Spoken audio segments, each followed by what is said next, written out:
Assalamu alaikum friends, this is me Muhammad Abu Bakar. Welcome to my YouTube channel. Today we will discuss about applied research and its type. आज के lecture में हम देखेंगे कि applied research क्या चीज़ है और उसकी कितनी टाइप्स हैं। सबसे पहले हम देखते हैं कि हमारे पास जो अप्लाइड रिसर्च है ये क्या चीज़ है। अप्लाइड रिसर्च जो होती है ये किसी स्पेसिफिक फिनोमेना जो होता है उसको डिस्कस करने के लिए, किसी खास इशू को जो है सॉल्व करने के लिए जो हम रिसर्च कंडक्ट करते हैं वो हमारे पास अप्लाइड रिसर्च होती है। Applied research to solve a specific problem, किसी खास किस्म के प्रॉब्लम को जो है सॉल्व करने के लिए हम यूज करते हैं। नेक्स्ट सॉल्यूशन ओरिएंटेड, जो अप्लाइड रिसर्च होती है ये हमारे पास सॉल्यूशन ओरिएंटेड होती है। सॉल्यूशन ओरिएंटेड का मतलब ये है कि किसी भी प्रॉब्लम को, किसी भी सोशल फिनोमेना को वो शुरू से एंड तक ये डिस्कस करती है। उस पे क्या करती है, डाटा कलेक्ट करती है और फिर उसको उस डाटे के एनालिसिस करती है। एनालिसिस करने के बाद उस डाटे के कंक्लूजन देती है। तो इस तरह जो ये ना सॉल्यूशन ओरिएंटेड होती है और किसी भी प्रोग्राम को, किसी भी प्रॉब्लम को, किसी भी सोशल इशू को शुरू से एंड तक डिस्कस करती है। ये इसका एक जो वेल पॉइंट है वो हमारे पास है कि शॉर्ट टाइम, इस रिसर्च को कंडक्ट करने के लिए जो हमें टाइम बहुत कम लगता है as compare to basic research. Basic research conduct करने के लिए हमें बहुत ज़्यादा टाइम रिक्वायर होता है, जबकि अप्लाइड रिसर्च जो है ये कंडक्ट करने के लिए हमें बहुत कम टाइम रिक्वायर होता है। बहुत कम टाइम के अंदर ये रिसर्च कंडक्ट हो जाती है। नेक्स्ट हमारे पास प्रैक्टिकल वर्क, जो अप्लाइड रिसर्च होती है इसके जो बेसिक रिसर्च के निस्बत ज़्यादा फायदा है वो ये है कि ये जिस भी इशू पे, जिस भी सोशल प्रॉब्लम पे, फिनोमेना पे रिसर्च कर रही होती है उसका ये हमें प्रैक्टिकल वर्क देता है। बेसिक रिसर्च जो होती है वो हमें थ्योरी देती है, जबकि जो अप्लाइड रिसर्च हमारे पास है ये हमें क्या करती है, प्रैक्टिकल वर्क देती है। नेक्स्ट जो अप्लाइड रिसर्च है ये इंडिविजुअल लेवल पे जो है इस्टेब्लिश नहीं की जा सकती, बल्कि इसको इस्टेब्लिश करने के लिए बहुत बड़ी अप्रोचेज चाहिए होती है। जिस तरह इसको जो अप्लाइड रिसर्च है इसको कंडक्ट करने के लिए जो एनजीओज होती हैं वो इसको कंडक्ट करती हैं। इसके अलावा किसी भी कंट्री की जो गवर्नमेंट है वो इसको कंडक्ट करती है। यूनाइटेड नेशन को अगर कोई आलमी सतह पे इशू हो तो फिर जो है यूनाइटेड नेशन इसके साथ डील करती है। इंडस्ट्रीज जो हैं ये इसको हैंडल करती हैं और इसके अलावा जो सोशल ऑर्गेनाइजेशन जो होती हैं ये अप्लाइड रिसर्च को कंडक्ट करती हैं। यानी इन जो बड़े बड़े इदारे होते हैं इनकी कोलैबोरेशन के साथ अप्लाइड रिसर्च कंडक्ट की जाती है।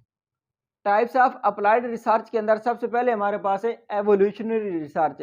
एवोल्यूशनरी रिसर्च जो है हमारे पास ये किसी भी पॉलिसी, किसी भी प्रोग्राम का फीडबैक देती है। क्या करती है, फीडबैक ऑफ अ प्रोग्राम, किसी भी प्रोग्राम जो कंडक्ट किया गया होता है उसका फीडबैक देती है। उसके बाद ये हमें इफेक्टिवनेस एंड इम्पैक्ट, ये किसी प्रोग्राम का, जो प्रोग्राम लॉन्च किया गया होता है, ये जो पॉलिसी होती है उसकी इफेक्टिवनेस की बात करती है और उसका जो एक इम्पैक्ट पड़ता है उसकी बात करती है कि वो कितना जो है उस का सोसाइटी पे इम्पैक्ट पड़ा है। उसके बाद अचीव्ड गोल्स आर नॉट, कि जिन मकासद के लिए रिसर्च कंडक्ट की गई थी, आया रिसर्च ने वो जो मकासद हैं, वो जो गोल्स हैं, वो जो एम्बिशंस हैं वो हासिल की हैं या नहीं की है।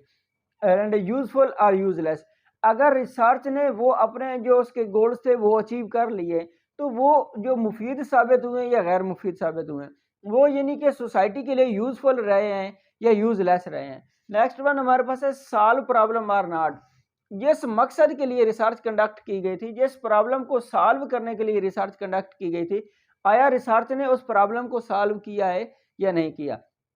और उसके बाद एवोल्यूशनरी रिसर्च को कंडक्ट करने वाला जो रिसर्चर होता है उसको एवोल्यूटर रिसर्चर भी बोलते हैं।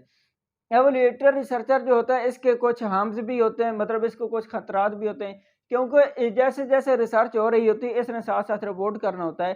तो एवोल्यूटर रिसर्चर जो होता है इसको मतलब कि धमकाया भी जाता है, इसकी जान को भी खतरा होता है। सपोज है पाकिस्तान है या इंडिया है, ये जो है आईएमएफ से लोन लेते हैं, कर्जा लेते हैं, तो कर्जे की माद में अब आईएमएफ जो है वो एवोल्यूटर रिसर्चर जो है वो पीछे रखती है कि आईएमएफ ने जिस मकसद के लिए कर्जा दिया है, आया पाकिस्तान उसी मकसद के लिए कर्जे को यूज कर रहा है या किसी और मकसद के लिए यूज कर रहा है। तो वो जो एवोल्यूटर रिसर्चर होता है ना उसने पीछे आईएमएफ को जवाब करना होता है।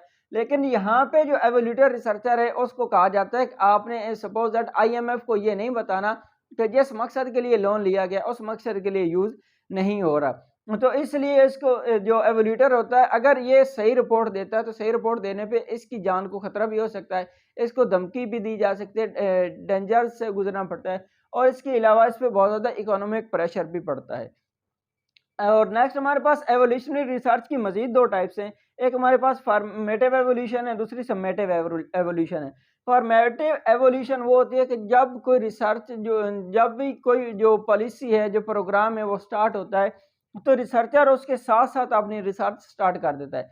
फॉर्मेटिव एवोल्यूशन के अंदर रिसर्चर जो होता है वो साथ साथ रिसर्च स्टार्ट कर देता है, जबकि जो समेटिव एवोल्यूशन होता है, जो प्रोग्राम या पॉलिसी लॉन्च की गई होती है वो जब कंप्लीट हो जाती है, उसके एंड पे जो रिसर्चर होता है वो विजिट करता है और चेक करता है कि आया जिस मकसद के लिए ये रिसर्च करना जो पॉलिसी जो मतलब बनाई गई थी, ये जो प्रोग्राम था, उस प्रोग्राम ने अपना मकसद पूरा किया है या नहीं किया। ये हमारे पास है एवोल्यूशनरी रिसर्च। सेकंड टाइप हमारे पास अप्लाइड रिसर्च की है एक्शन रिसर्च। एक्शन रिसर्च जो टर्म है 1944 के अंदर एक प्रोफेसर कोर्ट लीवन थे, उन्होंने इस टर्म को इंट्रोड्यूस करवाया। एक्शन रिसर्च के अंदर रेस्पोंडेंट्स आर एक्टिव मेंबर। जो रेस्पोंडेंट्स होते हैं वो एक्टिव मेंबर्स होते हैं, मतलब वो रिसर्च के अंदर प्रॉपरली इन्वॉल्व होते हैं। सपोज दैट कोई सेमिनार कंडक्ट किया जा रहा है, तो उसके अंदर जो 50 लोग हैं उनकी जो शमूलियत है वो लाजमी है। अब वो 50 लोग जो हैं वो लाजमी तौर पे उस सेमिनार के अंदर आएंगे। उसके बाद क्या है कि अवार्डेड बाय द सर्टिफिकेट्स, वो एक्टिव मेंबर, वो जो प्रॉपरली पार्टिसिपेंट्स हैं, उनको जो प्रोग्राम है उसके एंड होने पे, जो सेमिनार है उसके क्लोज अप पे, उनको जो सर्टिफिकेट्स दिए जाएंगे कि इन्होंने ये प्रोग्राम, ये सेमिनार अटेंड किया है। इसके अलावा others people can take part. जो एक्टिव पार्टिसिपेंट्स होते हैं उनके अलावा जो बाकी लोग होते हैं वो भी इसके अंदर क्या है, हिस्सा ले सकते हैं, इसके अंदर शमूलियत अख्तियार कर सकते हैं। इस तरह की जो रिसर्च होती है ये ज़्यादातर एजुकेशन सेक्टर के अंदर कंडक्ट की जाती है, किसी भी प्रॉब्लम के जो फॉरेन सॉल्यूशन को लेने के लिए। और थर्ड टाइप हमारे पास अप्लाइड रिसर्च की है सोशल इम्पैक्ट रिसर्च।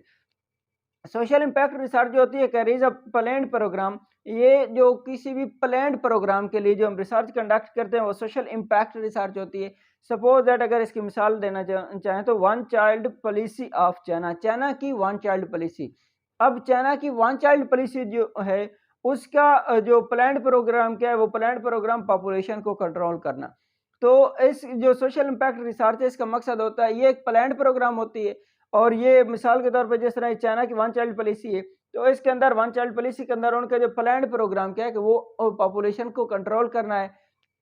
क्योंकि ये बड़े लेवल पे रिसर्च होती है, इसलिए ये एक्सपेंसिव भी होती है और टाइम कंज्यूमिंग भी होती है। इस पे टाइम भी बहुत ज़्यादा लगता है और इसके अलावा ये एक्सपेंसिव भी होती है। आई होप सो कि आपको आज का लेक्चर पसंद आया होगा। Please like, comment, share and subscribe my channel. Thank you.